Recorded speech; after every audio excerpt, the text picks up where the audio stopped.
हार्दिक स्वागत करता हूँ। फिर से एक बार सबका मैं आभारी हूँ, सारे भाई बहन जो हमेशा की तरह इस सेशन में जुड़े हुए हैं। और मैं विश्वास करता हूँ और ये मेरा पूरा यकीन है कि आप लोग वचन के भूखे हैं।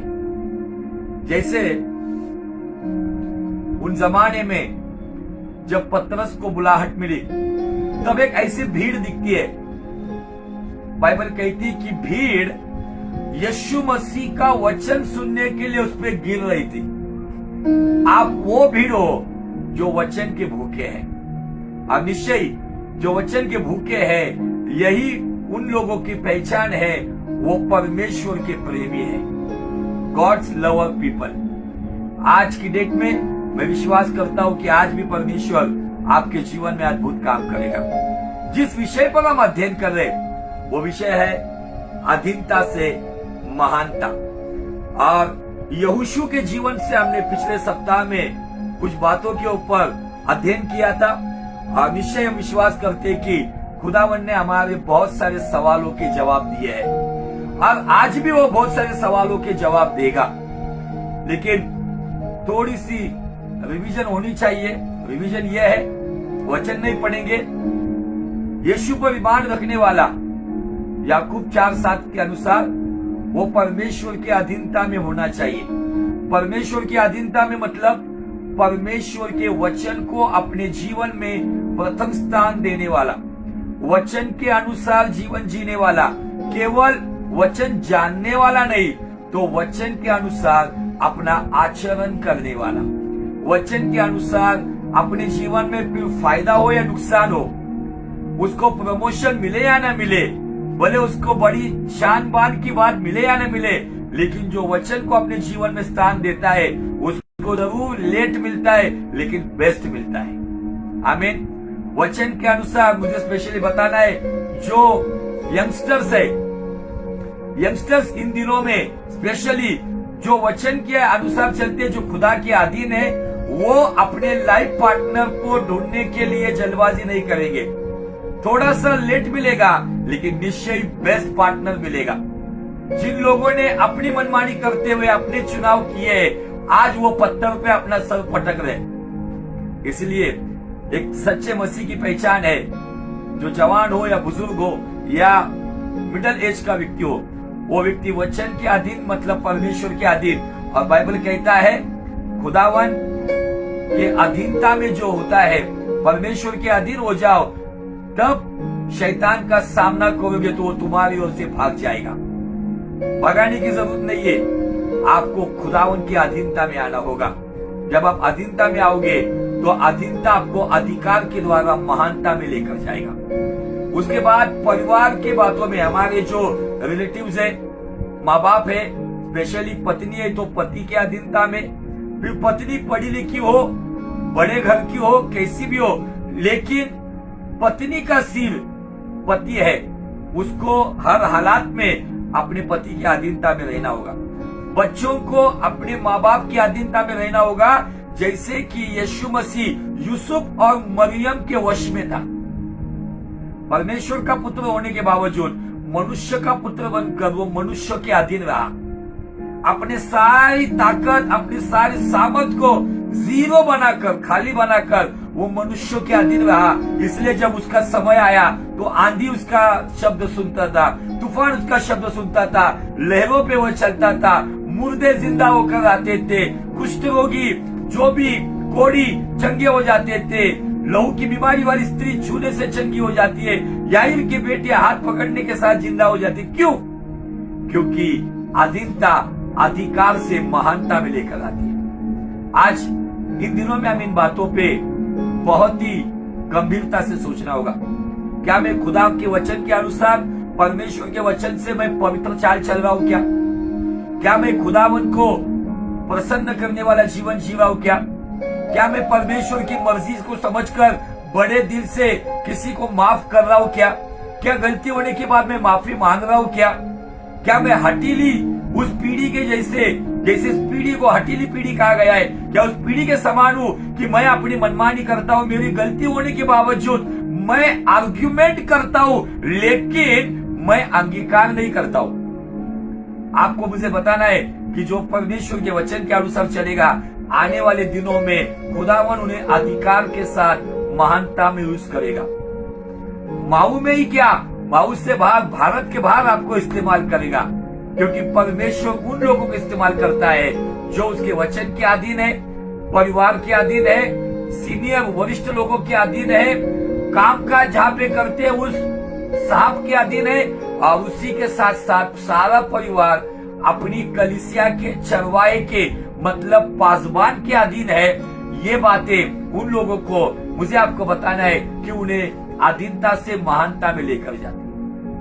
आज आप कितने भी पढ़े लिखे क्यों ना हो, आप कितना पैसा कमाने वाले, आप कितनी भी आपकी धन दौलत कितनी बड़ी जागीर क्यों ना हो, लेकिन जब आप चर्च आते हो, मैं फिर से बताना चाहता हूँ, आपका ज्ञान, आपकी जागीर, आपके समाज के बड़े बड़े वीआईपी लोगों के कांटेक्ट, आपकी समाज की इज्जत, ये सब चर्च के बाहर। जब आप चर्च के अंदर आते हो, आप किसी भी उम्र के क्यों ना हो, आपसे आपका पासबान छोटा क्यों ना हो, लेकिन आपको आपके चरवाहे के अधीनता में रहना होगा। यह अधीनता अधिकार देगी और यह अधिकार आपको महानता में लेके जाएगा। ये बातें मैं इसलिए रिवीजन कर रहा हूँ, शायद सुनने के लिए आपको रिपीट लगता होगा, लेकिन कोई बात नहीं, लेकिन मुझे ये बताना जरूरी है क्योंकि प्रॉपर फाउंडेशन गिरना जरूरी है।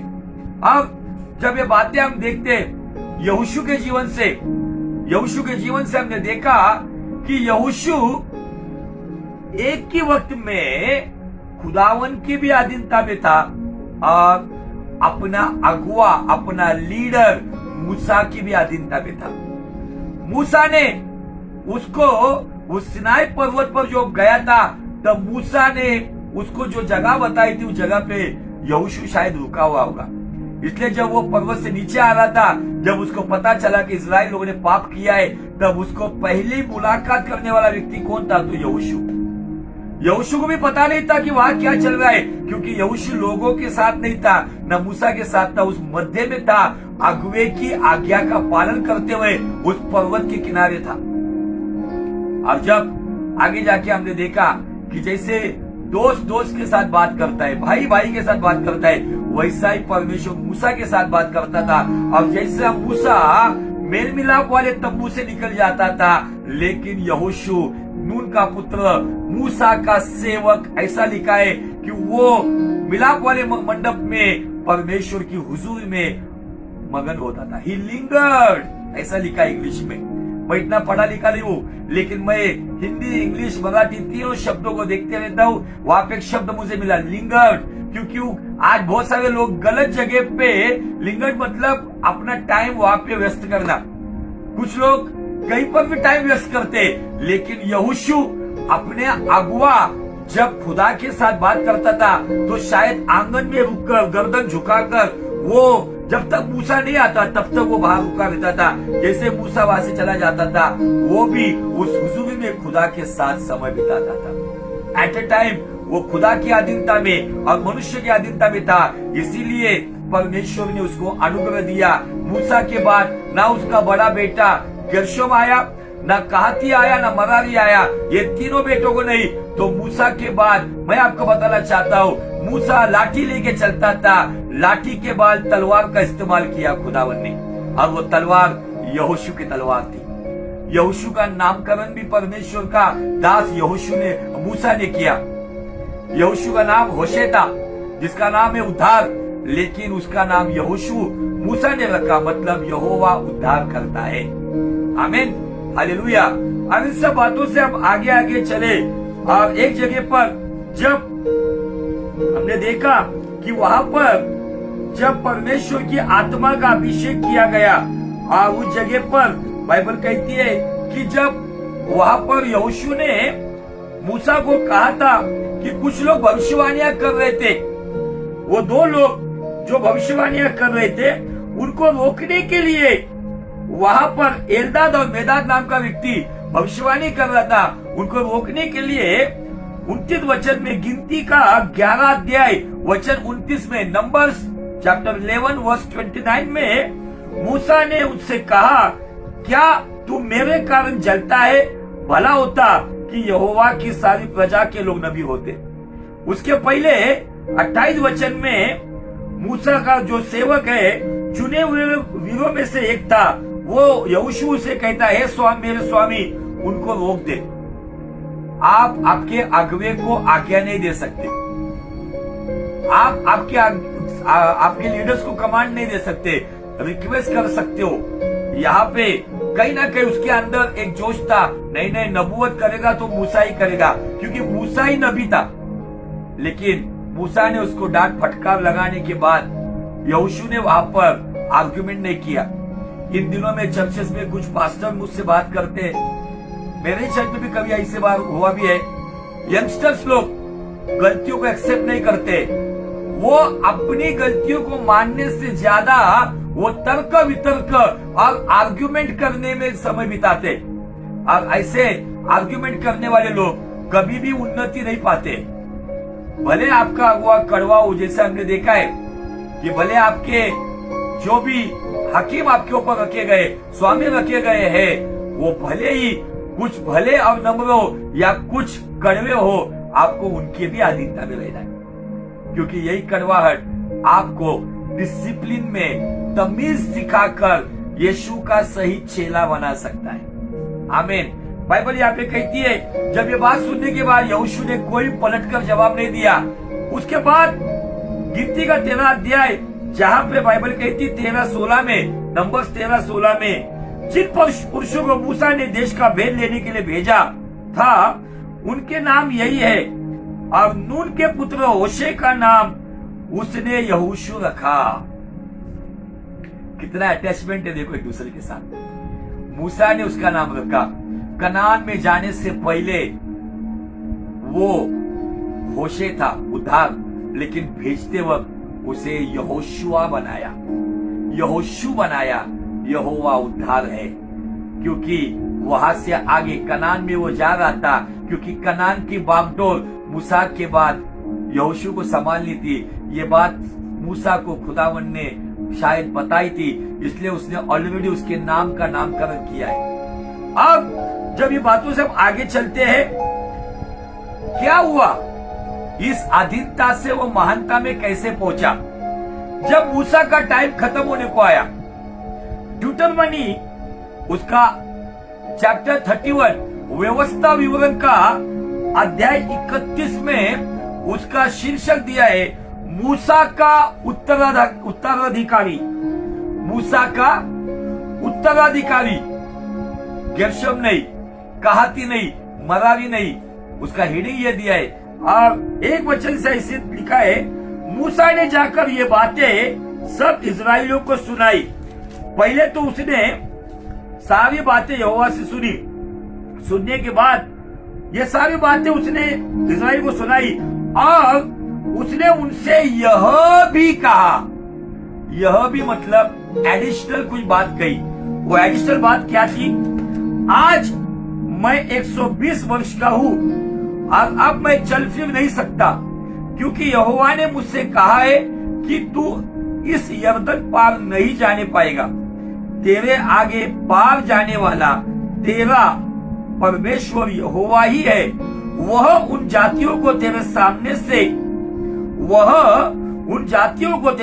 से नष्ट करेगा और तू उनके देश का अधिकारी होगा, और यहोवा के वचन के अनुसार यहोशू तेरे आगे आगे पार जाएगा।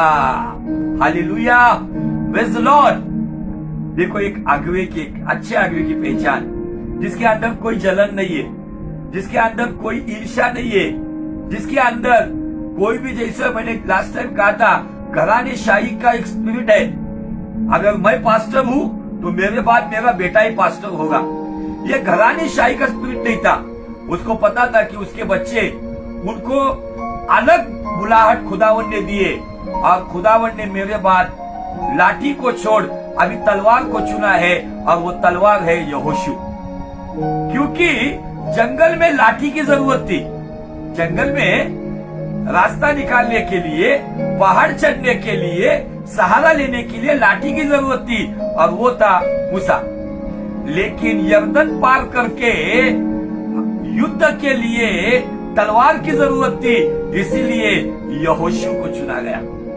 यहाँ पे ये बात आकर वो बड़े दिल से इजराइलियों को बता रहा है और यहोशू का नाम भी मेंशन कर रहा है। आमीन। ये है अधीनता का प्रतिफल, ये है अधीनता का प्रतिफल जो उसको अधिकारी बना रहा है और यही अधिकार उसे महानता में लेकर जाएगा।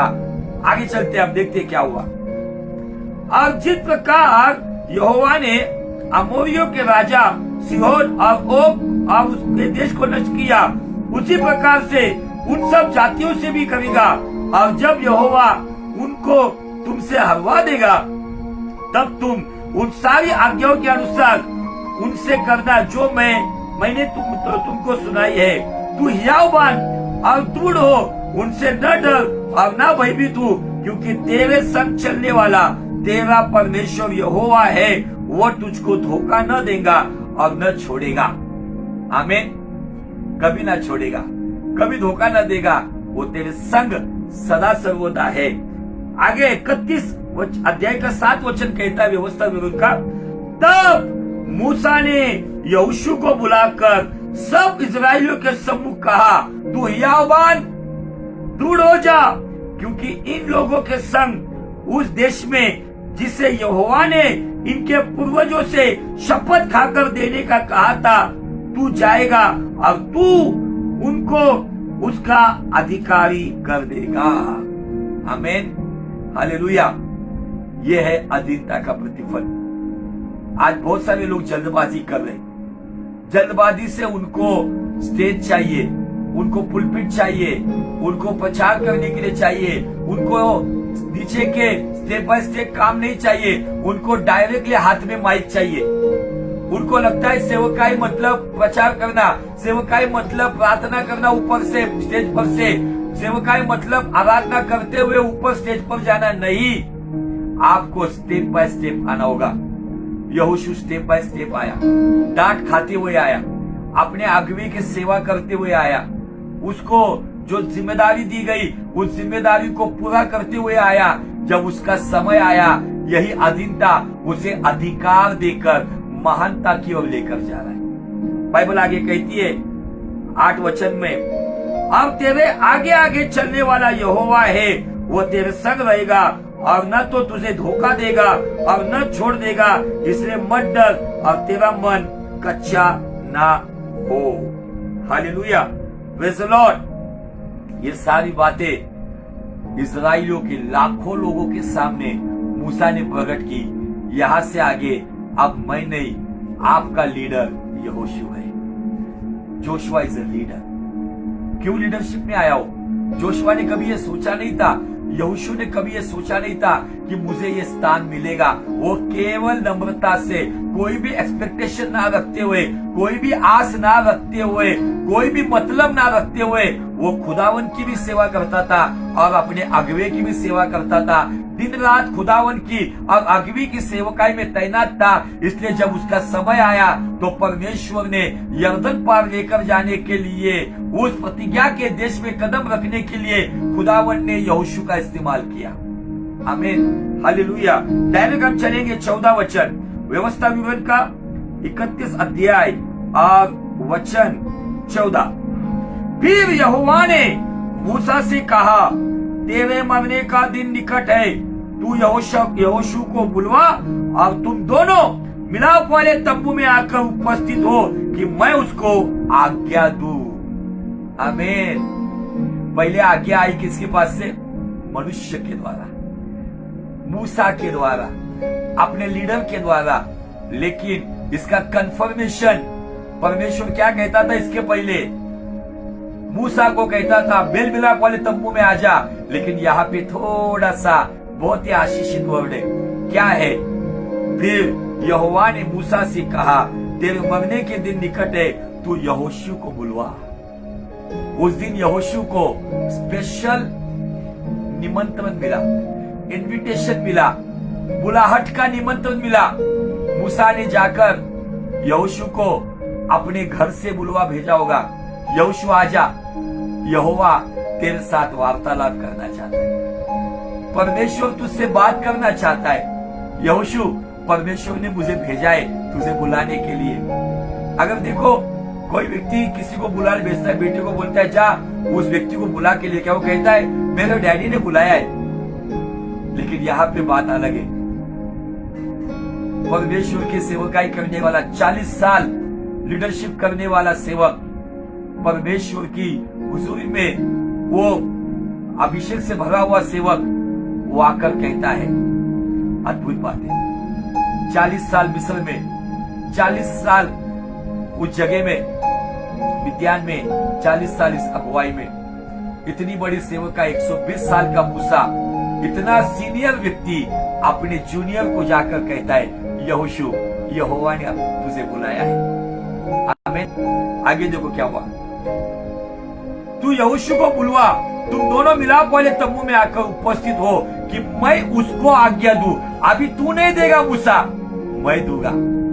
अगवे ने ऑलरेडी आज्ञा दी थी, तू हियाव अपना मन कच्चा मत होने दे, हियाव बांध दूर हो और परमेश्वर तुझे धोखा नहीं देगा। ये सारी बात इंसान ने इंसान को बताई, लेकिन अभी समय आया परमेश्वर इंसान को बता रहा है, मैं उसे आज्ञा। तब मूसा और यहोशू जाकर मिलाप वाले तंबू में उपस्थित हुए। वाओ, क्या नजारा होगा ना, एक सीनियर लीडर और एक अपकमिंग जूनियर लीडर दोनों वहां पर आए हैं। दोनों एक लीडरशिप खत्म कर रहा है, एक लीडरशिप शुरुआत कर रहा है। यहोशू को क्यों चुना गया? लाखों लोगों में यहोशू को क्यों चुना गया? हारून के भी बेटे थे, मूसा के भी बेटे थे, लेकिन यहोशू को क्यों चुना गया? उसका कारण अधीनता अधिकार के साथ महानता की ओर लेकर जाता है। अधीनता का वो आज्ञा पालन, अधीनता का वो आदर, अधीनता का वो अभिषेक धीरज के साथ, नम्रता के साथ, इन तालमेल के द्वारा हमें अधिकार देकर महानता तक पहुंचाता है। ये बातें आज यहाँ पर हमें प्रैक्टिकली दिखती है। बाइबल कहती तब यहोवा ने उस तंबू में बादल के खंबे में होकर दर्शन दिया और बादल का खंबा तंबू के द्वार पर ठहर गया। तब यहोवा ने मूसा से कहा, तू तो अपने पुरखाओं के संग सो जाने पर है और ये लोग उठकर उस देश के पराये देवताओं के पीछे जिनके मध्य वे होकर रहेंगे व्यभिचारी हो जाएंगे और मुझे त्याग कर उस वाचा को जो मैंने बांधी है वे तोड़ेंगे। आगे आने वाली बातों का भी जिक्र खुदावन ने मूसा को किया, लेकिन ये बातें सुन रहा है कौन? यहोशू। दर्शन देख रहा है कौन? यहोशू भी है। उसके लिए एक नया एक्सपीरियंस था। इसके पहले मेल मिलाप वाले तंबू में परमेश्वर मूसा से बात करता था, ये शायद आंगन में खड़ा होता होगा और मूसा परम पवित्र स्थान में या पवित्र स्थान में होता होगा और बादल के खंबे से यहोवा बात करता होगा। लेकिन इस दिन यहोशू के लिए अधीनता से अधिकार का दिन आया था। परमेश्वर का दर्शन उसने खुद पाया। आज बहुत सारे लोग ख्वाब का दर्शन बताते, कुछ ऐसी बात देखते, उसका दर्शन बताते और दर्शन की बात पर अपने सीनियर अगवे को वो निचले क्षेत्र में देखते, तुच्छता से देखते। एक जूनियर, एक सीनियर, जूनियर सैकड़ों हजारों बार दर्शन देख रहा था सीनियर, लेकिन जूनियर का पहला टाइम था और परमेश्वर ने उसके साथ बात की। आगे चलते डायरेक्ट 23 वचन में, जब मूसा गीत लिख रहा है 22 वचन से आगे, तब मूसा ने उसी दिन यह गीत लिखकर इस्राएलियों को सिखाया। उसी दिन मतलब जिस दिन परमेश्वर के द्वारा कंफर्म हुआ कि अभी यहोशू मूसा के बाद का लीडर है, क्योंकि यह अधीनता से था, इसलिए अभी यह अधिकारी होने का पात्र है। He is deserve for leadership, वो अधिकारी होने का लायक है। ये यहोवा ने कंफर्मेशन वहां पे दिया। और बाइबल यहाँ पे कहता है कि तब मूसा ने उसी दिन यह गीत लिखकर इस्राएलियों को सिखाया और उसने नून के पुत्र यहोशू को यह आज्ञा दी, याव बांध दृढ़ हो, क्योंकि इस्राएलियों को उस देश में जिसे उन्हें देने को मैंने शपथ उससे शपथ खाई है, तू उन्हें पहुंचाएगा, मैं आप तेरे संग रहूंगा। आमीन, हालेलुया, प्रेज़ द लॉर्ड। कितने अद्भुत बातें हैं ना। परमेश्वर इस लेवल पर लेके जाना चाहता है, लेकिन कुछ लोग जल्दबाजी करते हुए, अपनी मनमानी करते हुए, अपने दिल के इच्छा पूरी करने के लिए अपने ही दिमाग से चलते हैं। आपके जो अगुवे हैं, जिनके बाल ऐसे ही धूप में सफेद नहीं हुए, उनके पास एक बड़ा अनुभव है, तजुर्बा है, सभी बातों का डिसीजन लेने का सामर्थ्य है। इसीलिए शायद आपकी प्रार्थना से मुर्दा उठा होगा, लेकिन आपके अगुवे से नहीं हुआ होगा। इसका मतलब वो साधारण नहीं है। एक बाप इस दुनिया में बच्चे को इस दुनिया में लाने का एक महत्वपूर्ण कारण है, वैसे ही आपका आत्मिक पिता, आपका अगुआ, आपका पास्टर आपको आत्मिक क्षेत्र में बढ़ाता है। इसलिए शायद आप उनसे थोड़े पढ़े लिखे होंगे, आपको थोड़ा ये जो आज सोशल मीडिया का नॉलेज, ये जो दुनिया का नॉलेज, ये सारा आपके पास होगा, लेकिन तो भी आपको आपके अगुवे के हाथ के नीचे रहना होगा, क्योंकि पता नहीं हमारा कदम दुष्ट कौन सी ऐसी आकर्षक बातों से हमें भरमा दे। आपके ऊपर कोई व्यक्ति चाहिए जो आपको लगाम लगाकर आपको सही दिशा में लेके चले। लास्ट पॉइंट पर मैं आ रहा हूं। व्यवस्था विवरण का आखिरी अध्याय, डिटरमिनी का आखिरी अध्याय 34 और उसका 9 वचन। हुआ ऐसा, मूसा जिसको परमेश्वर ने एक अच्छी नींद दे दी, परमेश्वर ने उसकी खुद अंतिम क्रिया की, फ्यूनरल सर्विस की, और उसको ऐसी जगह पे उसको दफना दिया। आज आपको बताओ क्या, शैतान उस जमाने से लेके अभी तक ढूंढ रहा है कि परमेश्वर ने मूसा की बॉडी को कहाँ दफनाया है। यहूदा की किताब में ऐसा लिखा है कि मूसा के उस डेड बॉडी के लिए वो जो लूसीफर है मिखाइल के साथ लड़ झगड़ रहा था। बता कहाँ रखा है मूसा को। परमेश्वर मूसा से इतना प्यार करता था, इसलिए उसकी डेड बॉडी को भी उसे संभाल के रखा था। वो विषय अलग है, कभी समय आएगा तो वो डेड बॉडी के लिए लूसीफर क्यों झगड़ा कर रहा है, इन बातों का रहस्य भी हम आने वाले दिनों में प्रभु अगुवाई करेगा तो वो भी बातें मैं आपको बताऊंगा।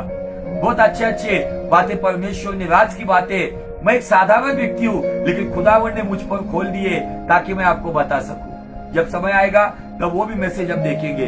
बाइबल कहता है यहाँ पे मूसा के गुजर जाने के बाद 9 वचन में, व्यवस्था विवरण 34:9 में, और नून का पुत्र यहोशू बुद्धिमानी की आत्मा से परिपूर्ण था। कौन सी आत्मा से?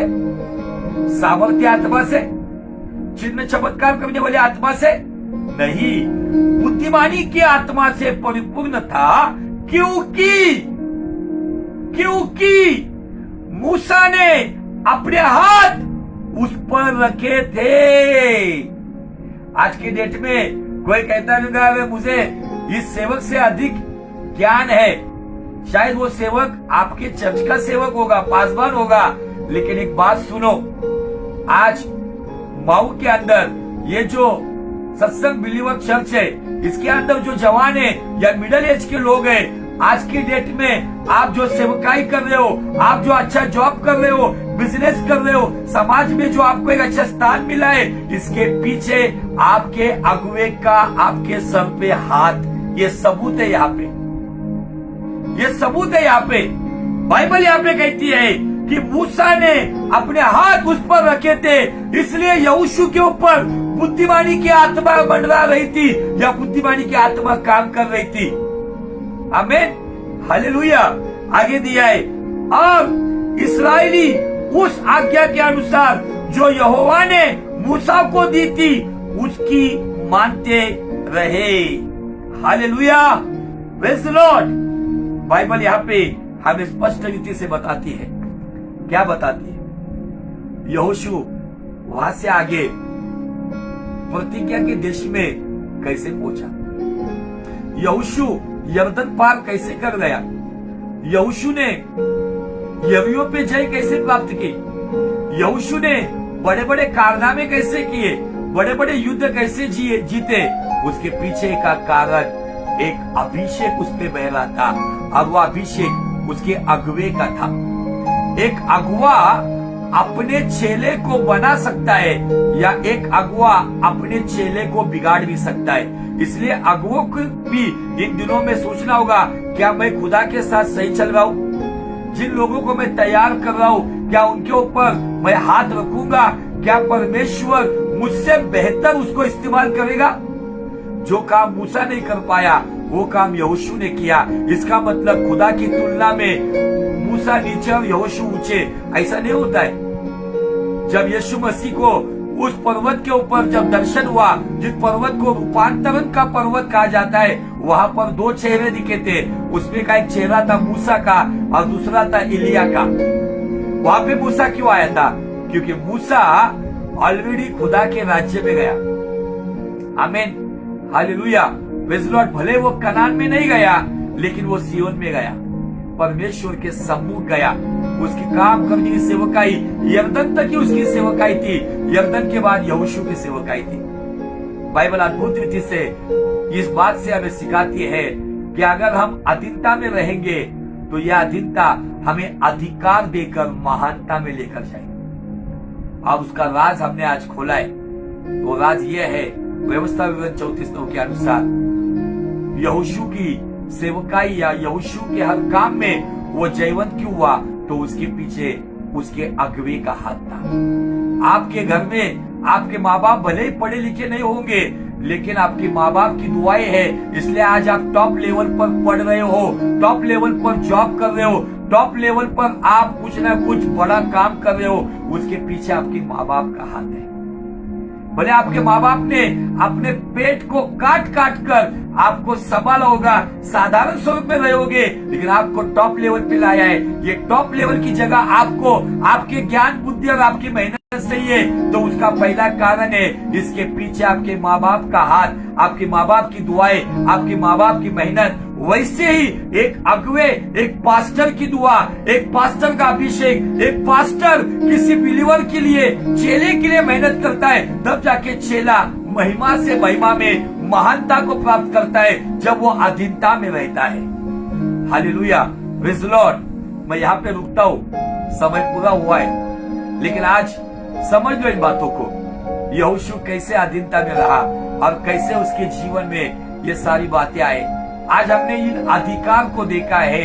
यह अधीनता से महानता में कैसे लेके चलती है।